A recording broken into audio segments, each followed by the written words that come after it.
process that Spike Lee used to come into Chicago and exploit poor people, and I'll go through a little bit of the process. Coming in, going to a white priest, and that's the only community member that you go to justify you making a film, when there are a lot of different community people that, if you're going to make a film like this, about this, that you should speak to, I think was kind of like in the middle of the Holocaust, you know, saying, I'm going to make a satire about the Holocaust while it's happening. We're in a crisis in Chicago.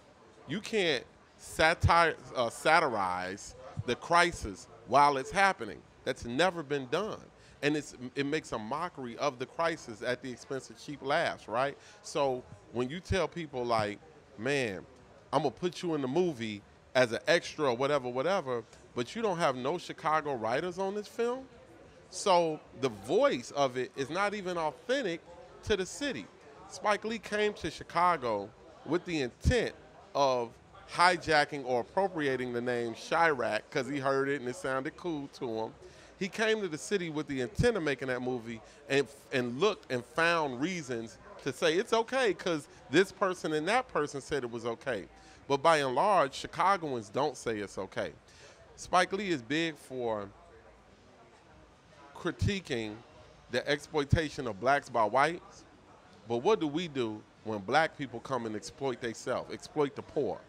Spike Lee just exploited poor people. When can we have that conversation of the black elites that come into the community and exploit the black poor?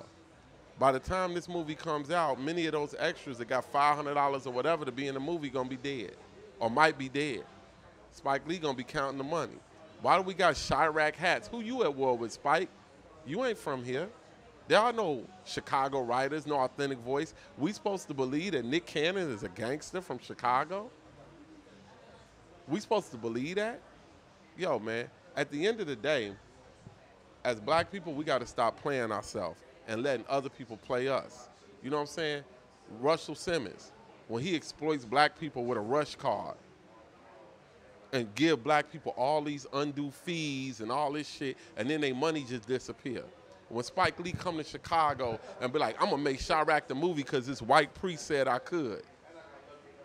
Come on, man. We got, at some point, we got to stop the nonsense and be serious about ourselves. And some people will say to me, well, what are you doing?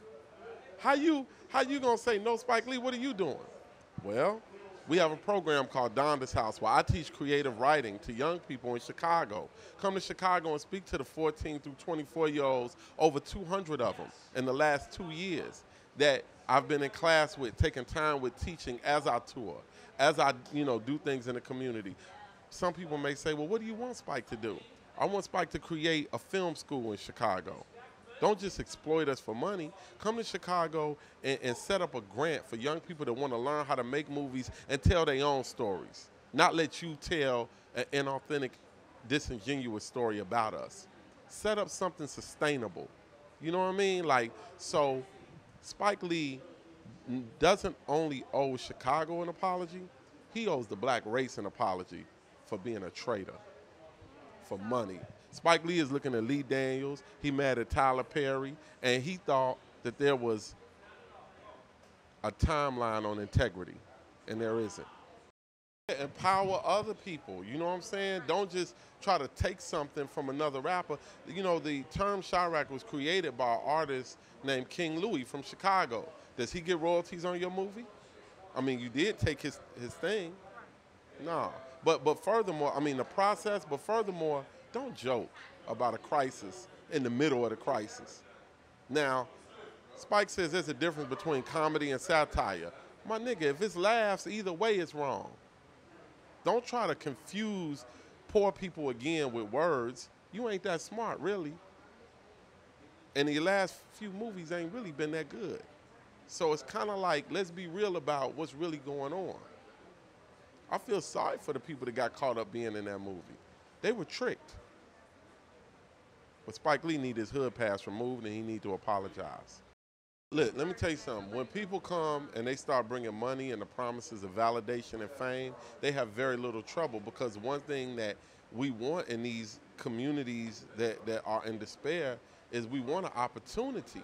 People, yeah, we want an opportunity, and we think the opportunity is in the camera. We think the opportunity is I could turn up on Instagram.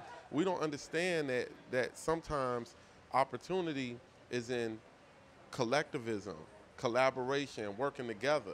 Somebody from outside ain't gonna come in and make you big.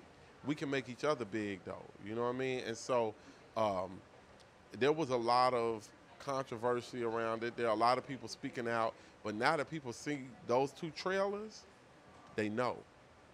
And you know, I wouldn't suggest that Spike Lee go through some of those same neighborhoods that he went through when he was making it.